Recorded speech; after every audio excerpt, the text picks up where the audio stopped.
Hello friends, science की इस lecture series में आपका स्वागत है और एक न्यू टॉपिक के साथ हम हाजिर हैं। आज का जो हमारा टॉपिक है वो है Michelson Morley experiment. Michelson Morley experiment को पढ़ने से पहले हमें ये जानना ज़रूरी है कि क्या रीजंस थे जिसकी वजह से ये एक्सपेरिमेंट हुआ और क्या है इसकी पूरे हिस्ट्री, इसके पीछे की जानने की हम कोशिश करेंगे। तो कृपया वीडियो को लास्ट तक बने रहें और आपको भी पता चले कि क्या था हकीकत में इसके एक्सपेरिमेंट को करने के पीछे का रीजंस। तो ये बात है 19वीं शताब्दी की, जब लाइट पर बहुत सारे एक्सपेरिमेंट चल रहे थे। तो लाइट को उस वक्त इलेक्ट्रोमैग्नेटिक वेव्स के रूप में स्वीकार किया गया और किसी भी इलेक्ट्रोमैग्नेटिक वेव्स को आगे बढ़ने के लिए किसी मीडियम की आवश्यकता होती है।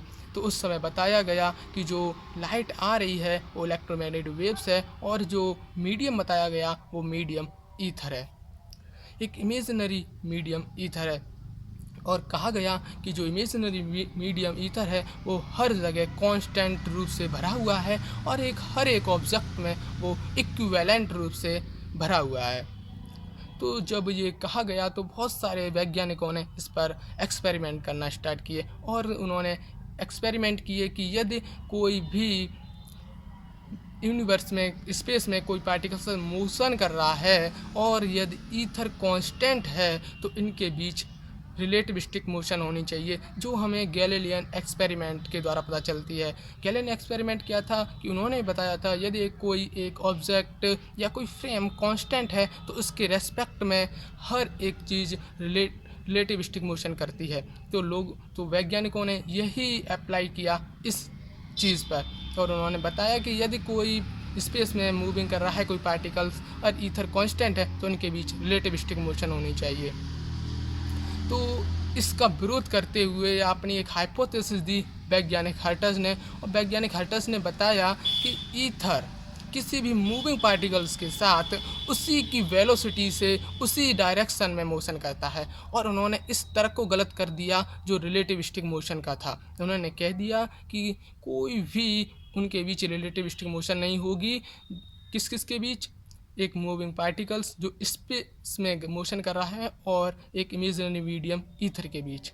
और जाते जाते वो अपनी हाइपोथेसिस में कह गए कि जो वेलोसिटी ऑफ लाइट होती है वो डिपेंड करती है सोर्स पर, जबकि इससे पहले ही एक्सपेरिमेंट हो चुके थे, खोज हो चुकी थी कि लाइट और वेलोसिटी किसी भी सोर्स पर डिपेंड नहीं करती है। इसलिए इस तर्क को जो हर्ट्ज ने दिया था वह फेल हो गया और उसको गलत माना गया। उसके बाद एक नए साइंटिस्ट आए, लॉरेंट्ज, जिससे इस प्रीवियस लेक्चर्स में हमने इनकी बहुत सारे ट्रांसफॉर्मेशन इक्वेशन देखी थी।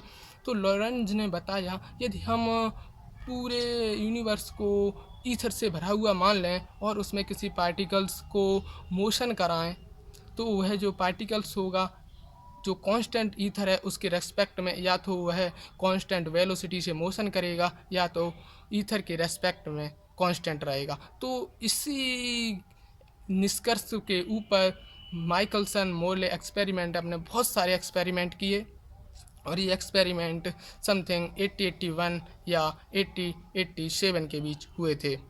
और जो माइकलसन मोरले एक्सपेरिमेंट में जो प्रोबेबिलिटी दी गई वो ये बताया गया कि यदि जो स्पेस में ईथर भरा हुआ है तो जो हमारी अर्थ है उसमें वह रोटेट कर रही है, तो इसके बीच क्या वास्तव में रिलेटिविस्टिक मोशन होगी या नहीं। जब ये एक्सपेरिमेंट पूर्ण हुआ तो इसमें कोई भी परिणाम नहीं आया जिससे ये सिद्ध हो सके कि इनके बीच रिलेटिविस्टिक मोशन होती है, और जो एक्सपेरिमेंट था उसके नेगेटिव रिजल्ट प्राप्त हुए।